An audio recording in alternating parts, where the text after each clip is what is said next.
차가운 겨울비가 북촌 한옥마을의 기와 지붕을 두드리고 있었다. 30년 동안 한자리를 지켜온 인재당 한약방의 마지막 날이었다. 윤석범 원장은 접수대 앞에 걸린 낡은 시계를 바라보았다. 오후 6시. 이제 30분 후면 평생을 바쳐온 이곳과 작별해야 했다. 원장님, 마지막 처방전입니다. 40년 넘게 함께 일해온 이 약사가 노란 처방전을 내밀었다. 석범은 천천히 글씨를 써 내려갔다. 감초 6일, 당귀 8, 천궁 8.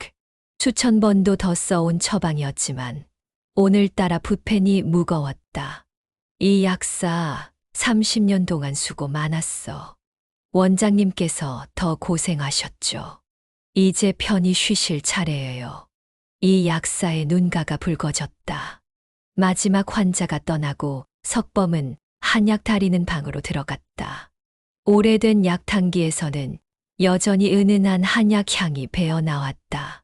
벽에 걸린 발해시대에서 신집방의 영인본이 눈에 들어왔다. 아내가 살아있을 때 함께 골동품 시장에서 구한 것이었다. 여보, 우리 미래 시집 보내고 이제 편히 쉬자고 했었는데 10년 전 아내는 갑작스러운 뇌출혈로 세상을 떠났다. 그때 딸 미래는 이제 막 간호사가 되어 대학병원에서 일을 시작한 때였다. 아버지, 제가 모시고 살게요. 이제 저희가 효도할 차례예요. 그때 미래가 울면서 했던 말이 귓가에 맴돌았다. 하지만 석범은 고개를 저었다. 아내와 함께 꿈꾸던 일이 있었다. 딸에게 최고의 선물을 해주는 것.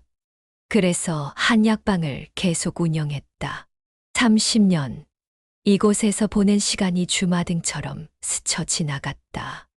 IMF 때 문을 닫을 뻔한 고비도 있었고, 재개발 바람이 불 때 권리금 받고 나가라는 유혹도 있었다.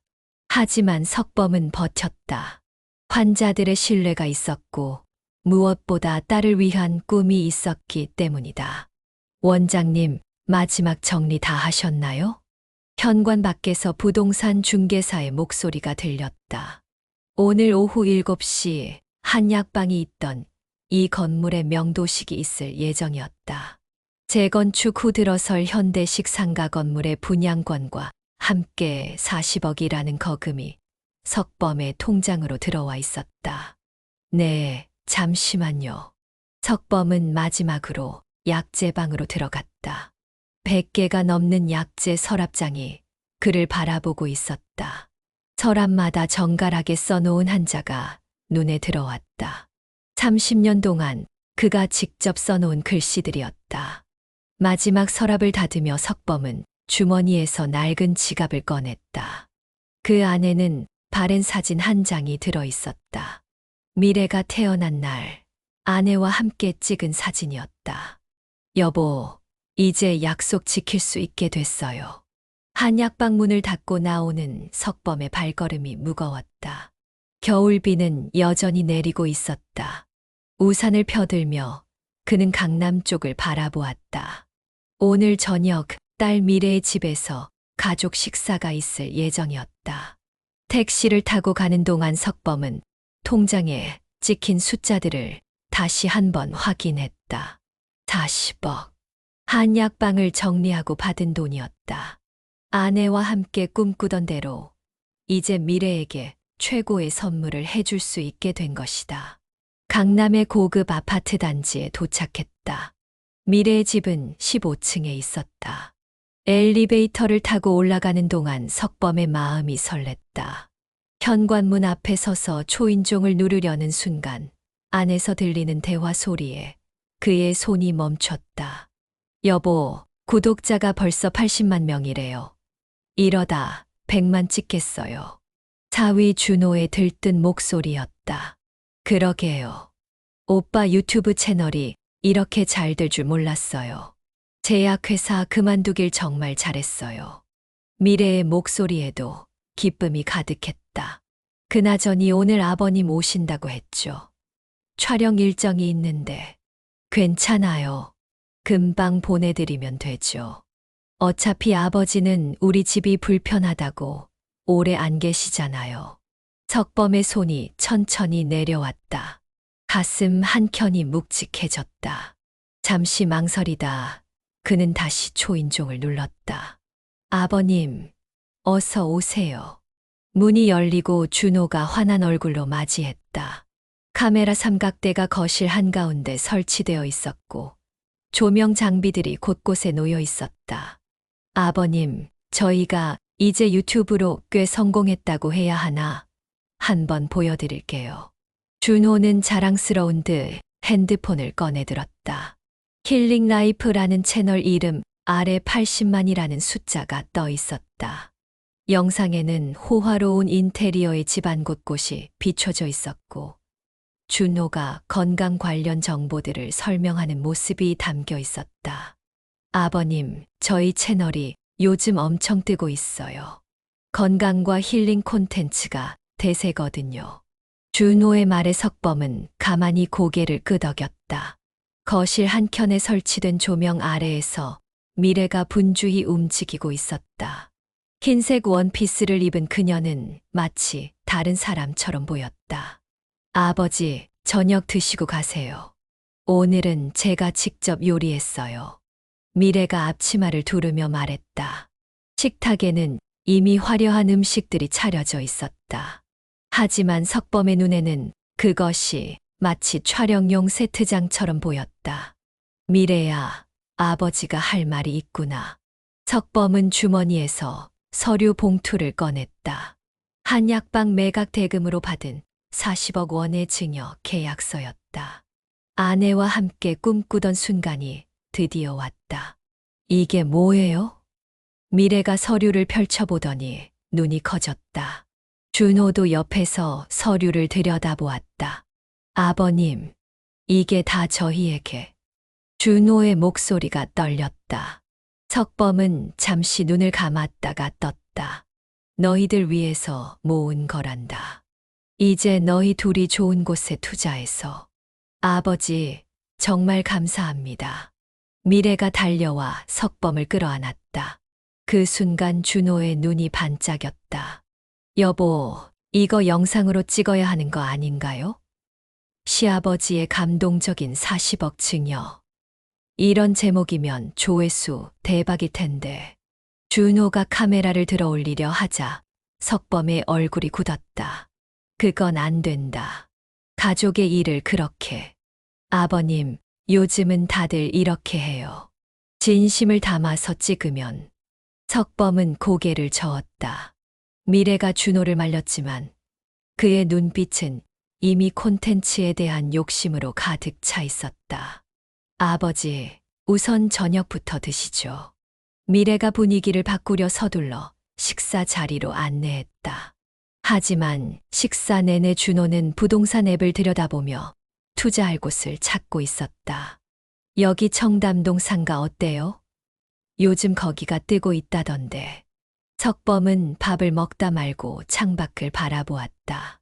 30년 동안 한약방을 지키며 꿈꾸던 순간이 이런 모습일 줄은 몰랐다. 식사가 끝나갈 무렵 준호의 전화가 울렸다. 네, 프로듀서님. 네, 내일 촬영 준비 다 됐습니다. 새로운 콘텐츠도 기획 중인데. 전화를 끄는 준호가 미래를 바라보았다. 여보, 내일 아침 일찍 촬영이 있어서. 아버님께 죄송하지만. 아, 네. 아버지, 저희가 내일 일이 있어서요. 석범은 천천히 일어섰다. 창밖에는 여전히 겨울비가 내리고 있었다. 그래, 너희도 바쁠 텐데 늦게까지 붙잡고 있었구나. 현관에서 구두를 신으며 석범은 문득 30년 전 이 동네에 처음 왔을 때를 떠올렸다. 그때 미래는 갓 태어난 아기였고 아내는 아직 건강했다. 아버지, 다음에 또 오세요. 미래의 인사가 형식적으로 들렸다. 엘리베이터를 기다리며 석범은 주머니, 속 낡은 지갑을 만졌다. 아내와 찍은 사진이 있는 지갑. 여보, 우리가 꿈꾸던 건 이게 아니었는데. 엘리베이터를 타고 내려오는 동안 석범의 마음은 점점 무거워졌다. 아파트를 나와 버스 정류장으로 걸어가는 길. 그의 발걸음은 한약방을 떠나올 때보다 더 천천히 움직였다. 버스를 기다리며 석범은 휴대폰을 꺼내 들었다. 오랜 친구 박상철의 번호를 찾아 눌렀다. 여보세요. 상철인가? 석범이냐? 이 시간에 웬일이야? 내일. 시간 좀 될까? 할 얘기가 있어서. 그래. 점심때 우리 늘 가던 데서 보자. 전화를 끊고 버스에 오르며 석범은 깊은 한숨을 내쉬었다. 창밖으로 스쳐 지나가는 도시의 불빛들이 그의 눈에 흐릿하게 맺혔다. 오늘 하루 그는 두 개의 문을 닫았다. 하나는 30년을 지켜온 한약방의 문이었고 다른 하나는 딸을 향한 그의 마음속 어떤 문이었다. 다음 날 점심 종로의 오래된 국밥집에서 석범은 박상철을 만났다. 40년 지기인 상철은 이미 자리에 앉아 소주 한 병을 앞에 두고 있었다. 이 시간에 소주라니. 너 얼굴 보니까 한 잔 해야겠더라. 상철은 석범의 표정만 보고도 무슨 일이 있었는지 짐작한 듯 했다. 의대 동기인 그는 지금은 종로에서 작은 내과를 운영하고 있었다. 어제 한약방 정리했지. 그래. 미래한테 다 줬고. 석범은 천천히 고개를 끄덕였다. 상철이 소주잔을 채우며 말했다.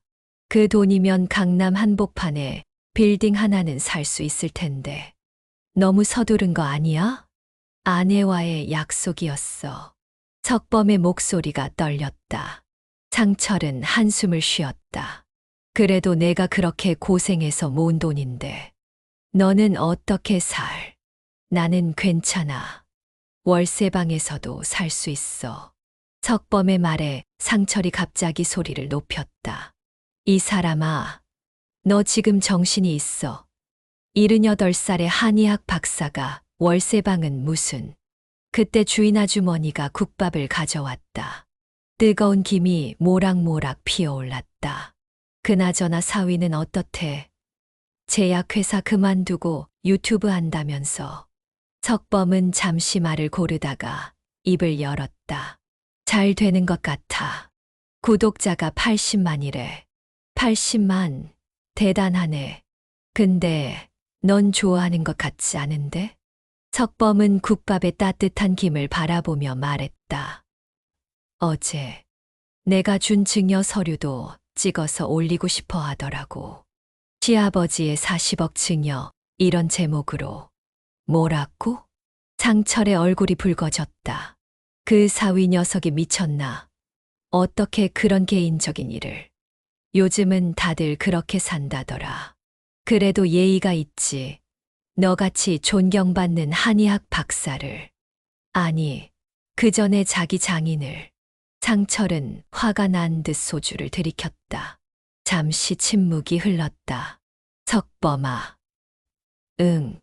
너 기억나나? 우리가 레지던트 시절에 꿈꾸던 거. 석범은 천천히 고개를 들었다.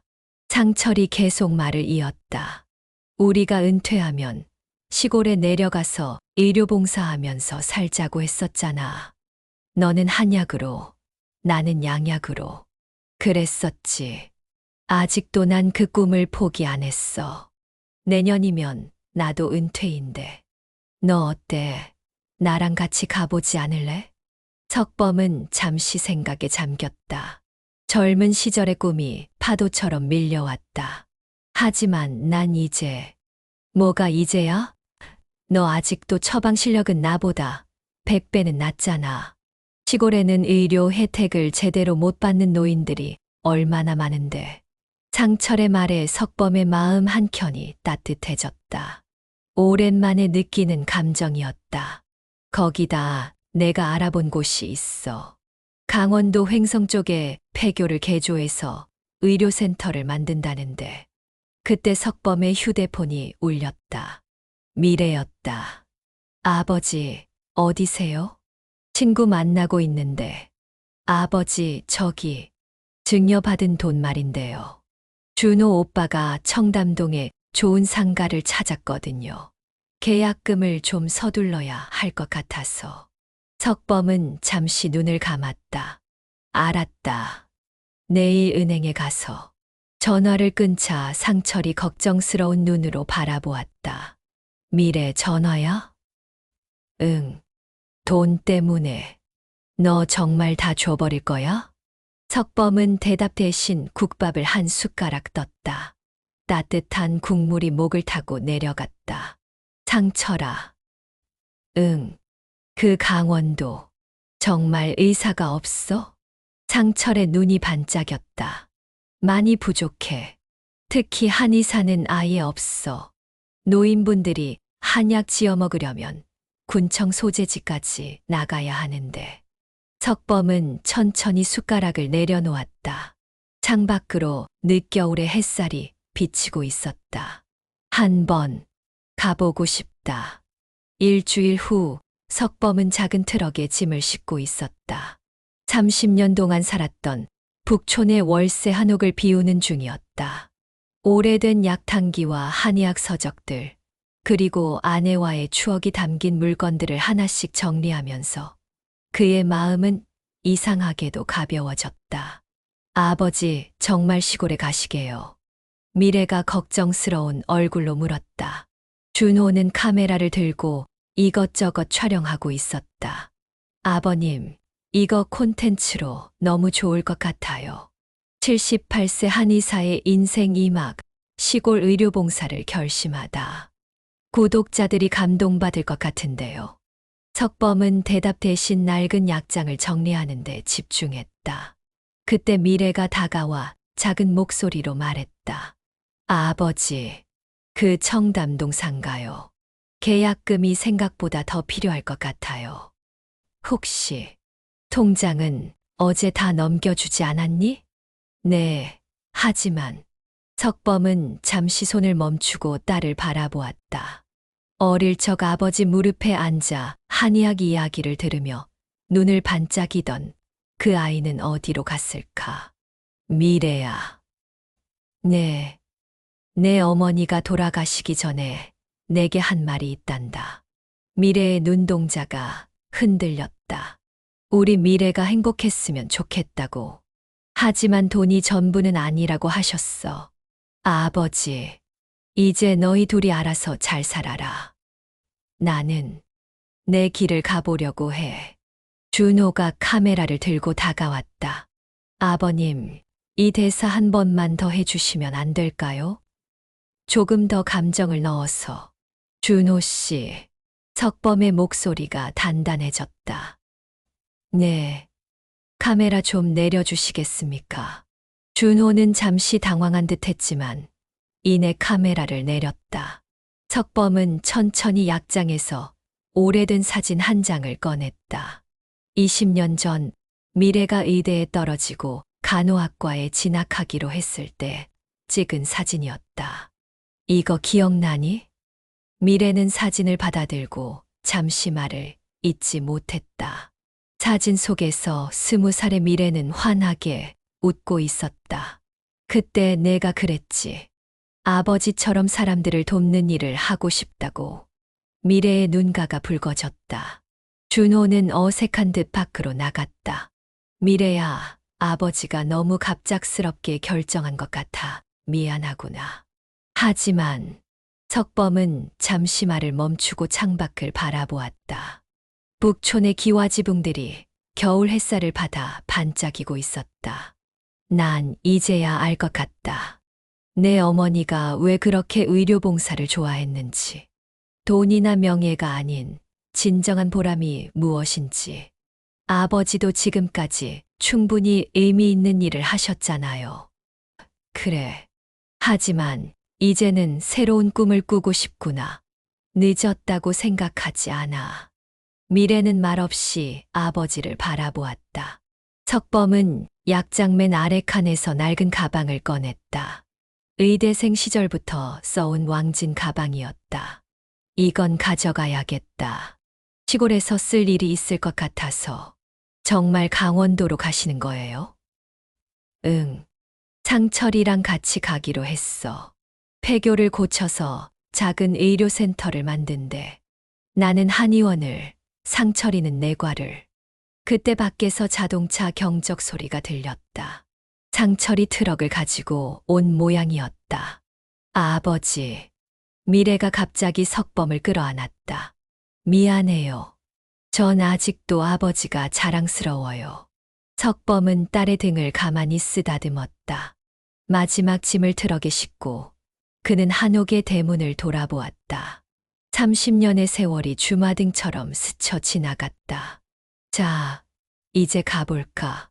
상철이 운전석에서 손을 흔들었다. 석범은 미래에게 마지막 인사를 하고 조수석에 올랐다. 새로운 시작이네. 상철이 말했다. 그래, 새로운 시작이야. 트럭이 북촌의 좁은 골목을 빠져나가는 동안 석범의 마음속에서는 작은 희망이 자라나고 있었다. 강원도 횡성의 작은 마을, 봄 기운이 완연한 4월의 어느 날이었다. 폐교를 개조한 희망의료센터의 한의원에서 석범은 환자 차트를 정리하고 있었다. 3개월 만에 이곳에도 제법 손님들이 늘어났다. 원장님, 할머니 한 분 더 오셨어요. 간호사로 일하는 김영희가 문을 열고 들어왔다. 그녀는 이 마을 출신으로 서울에서 10년간 대학병원에서 일하다가 고향으로 돌아온 베테랑이었다. 들어오시라고 해요. 80대로 보이는 할머니가 지팡이를 짚고 들어왔다. 얼굴이 많이 상기돼 있었다. 할머니, 어디가 불편하세요? 의사 선생님, 며칠째 잠을 못 자겠어요. 머리도 아프고. 석범은 할머니의 맥을 짚어보았다. 심장이 불규칙하게 뛰고 있었다. 혈압약은 잘 드시고 계신가요? 아이고, 군청 나가기가 힘들어서 한 달째 못 받아왔어요. 석범은 한숨을 쉬었다. 이런 경우가 많았다. 노인들은 버스 타고 군청까지 나가는 것조차 큰일이었다. 영희 씨. 네, 원장님.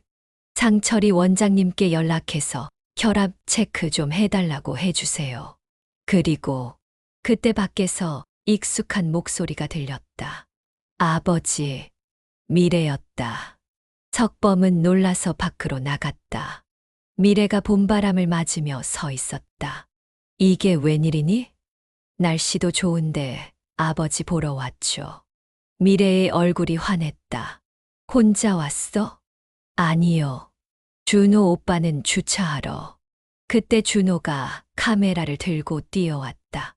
아버님, 3개월 만이네요. 센터가 많이 달라졌네요. 석범은 잠시 긴장했지만 준호의 손에는 카메라가 꺼져 있었다. 들어와서 이야기하자. 진료실로 들어온 미래는 벽에 걸린 차트들을 바라보았다. 환자가 많으시네요. 그래, 이제 좀 자리 잡았어. 아버지, 제가 드릴 말씀이 있어서 왔어요. 미래가 조심스럽게 말을 꺼냈다. 청담동 상가요. 계약을 취소했어요. 왜? 그 돈으로. 여기 의료센터에 투자하고 싶어요. 석범은 놀라서 딸을 바라보았다. 미래가 계속 말을 이었다. 간호사가 부족하다고 들었어요. 제가 여기서 일하면 안 될까요? 미래야. 사실 유튜브 촬영하면서 계속 마음이 불편했어요. 제가 정말 하고 싶었던 일이 이게 아닌 것 같아서. 준호가 조용히 말했다. 저도 다시 제약회사로 돌아가기로 했어요. 영상보다는 제가 잘하는 일을 하는 게 나을 것 같아서요. 석범의 눈시울이 뜨거워졌다. 정말, 그래도 괜찮겠니? 네. 어머니가 그러셨잖아요. 돈이 전부는 아니라고. 그때 영희가 문을 두드렸다. 원장님, 할머니 혈압이 많이 높으세요. 상철 원장님이 지금 오신대요. 알았어요. 석범은 일어섰다. 미래가 따라 일어났다. 제가 도와드릴게요, 아버지. 석범은 잠시 딸을 바라보았다. 20년 전 처음 간호학과에 입학했을 때 그 순수한 열정이 다시 미래의 눈동자에서 빛나고 있었다. 그래, 함께 하자. 봄바람이 창문을 통해 불어왔다. 새로운 시작이었다. 석범은 문득 하늘을 올려다보았다. 아내도 이 모습을 보고 있을 것 같았다. 여보, 우리 딸, 잘 자랐지? 더 많은 지혜로운 이야기를 함께 나누고 싶으시다면 좋아요 버튼을 눌러주세요. 영상이 도움이 되셨다면 좋아요는 큰 힘이 됩니다. 구독 버튼을 눌러주세요. 종 모양 알람 버튼을 눌러 전체 알림부로 설정해 주세요. 새로운 영상이 올라올 때마다 가장 먼저 만나보실 수 있습니다. 댓글로 여러분의 생각을 나눠주세요. 다음에 다루었으면 하는 주제나 고민이 있다면 댓글로 남겨주세요. 여러분의 의견이 다음 영상의 소중한 밑거름이 됩니다. 앞으로도 삶에 도움이 되는 의미 있는 이야기로 찾아뵙겠습니다. 함께 해주셔서 감사합니다. 다음 영상에서 만나요.